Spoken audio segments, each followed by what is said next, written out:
সর্বশেষ যে ব্যক্তি জাহান্নাম থেকে মুক্তি লাভ করবে তাকে আল্লাহ পাক বলবেন, ফেরেশতাদেরকে বলবেন, ও আমার ফেরেশতারা, আমার এই বান্দাকে জান্নাত এবং জাহান্নামের মাঝখানে রেখে দাও। জান্নাত এবং জাহান্নামের মাঝখানে লোকটি যখন থাকার জায়গা পাবে, সে জান্নাতের দিকে তাকায়া দেখবে আর কাঁদতে থাকবে। আল্লাহ পাক জিজ্ঞেস করবেন, বান্দারে, যুগের পর যুগ ধরে জাহান্নামে কেঁদেছ, আমি রব্বুল আলামিন জাহান্নাম মাফ করে দিয়া জান্নাত জাহান্নামের মাঝখানে রেখে দিয়েছি, আযাব থেকে তো বেঁচে গেছো, এখন কান্দো কেন?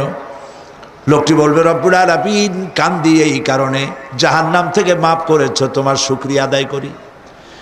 জান্নাত তো আমার কপালে নাই, কিসমতে নাই, কিন্তু জান্নাত আমি এখান থেকে দেখতে পাচ্ছি, জান্নাতের সুঘ্রাণ আমার নাকে আসতেছে, কপালে নাই যাওয়ার।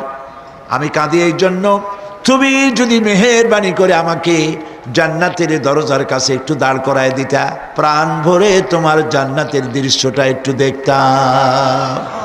আল্লাহ পাক তার আরজি পূরণ করবেন, বলবেন, যাও, ফেরেশতাদের বলবেন, এর জান্নাতের দরজার কাছে দাঁড় করায় দাও। জান্নাতের দরজার কাছে দাঁড়িয়ে লোকটি আবার কান্না শুরু করবে। আল্লাহ পাক প্রশ্ন করবেন, এবার কান্দো কেন? লোকটি বলবে, রব্বুল আলামিন কান্দি এই কারণে, জান্নাতের এই দরজায় দাঁড়ায়া জান্নাতের অফুরন্ত নেয়ামত কিছুই ভালো করে দেখা যায় না, শুধু অল্প জায়গা দেখি। যদি তুমি আমারে দয়া করে জান্নাতের মাঝখানে দাঁড় করায় দিতা, চতুর্দিকে তাকায়া তাকায়া দেখা কলিজারে ঠান্ডা বানাইতাম। তবে আমি ওয়াদা করি, জান্নাতের কোনো নাজ নেয়ামত, কোনো ফল আমি খাবো না, ধরবো না, সইব না। একটুখানি মেহেরবানি করে মাঝখানে দাঁড় করাইয়া দাও, জান্নারে ঠান্ডা করি। আল্লাহ রব্বুল আলামিন ফেরেশতাদের বলবেন, আমার এই বান্দারে জান্নাতের মাঝখানে দাঁড় করাইয়া দে।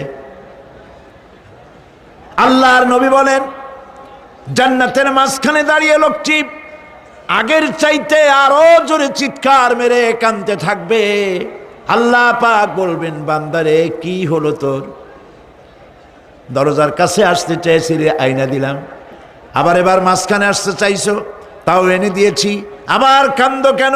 লোকটি বলবে, রব্বুল আলামিন এবার কান্দি এই জন্যে, তুমি যখন দয়া করে একটিবার জান্নাতের মাঝখানে এনে আমাকে দাঁড় করায় দিয়েছ, তুমি রহমান রহিম গফুরুর রহিম, এই জান্নাত থেকে আবার আর বাইর করে দিও না।